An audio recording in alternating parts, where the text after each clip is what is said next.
Good afternoon mga boss. For today's video mga boss, QCY F24 dashcam mga boss, yung na-install namin mga boss dito sa Nissan Navara.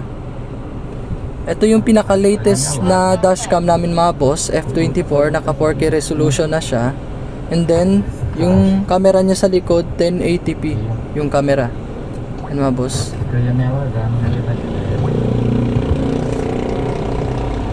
Yan yung dual mode na camera niya mga boss. Yan. Then swipe papuntang left, mag-change yan mga boss. Yan yung sa harap mga boss. Pwede nyo yan i-adjust mga boss, pataas pababa. Yan. Yan. And then dito sa kabila mga boss, yung brightness. Adjust yung brightness. Kung masilawan kayo mga boss, pwede nyo i-adjust lang. Ganyan. Then change natin mga boss, papuntang left, swipe.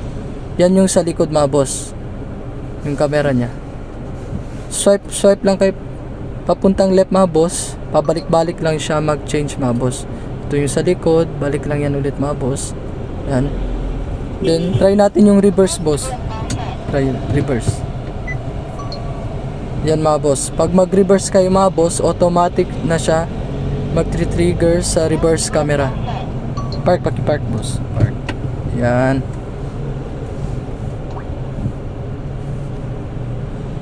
Tignan natin mga boss sa settings. Diyan mga boss, nakaset na yan lahat mga boss. Then ito yung sa loop recording mga boss.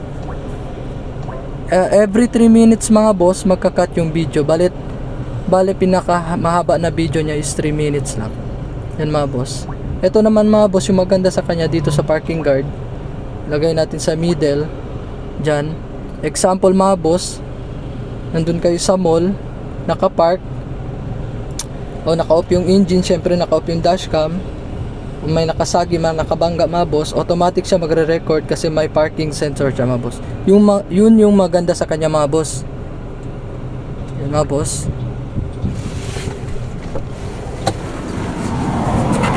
Yun lang mga boss. Visit our shop mga boss, Andres Auto Accessories, Governor Ramos Street, Santa Maria, fronting Sir Kyle Sadiaus. Yun lang mga boss, thank you.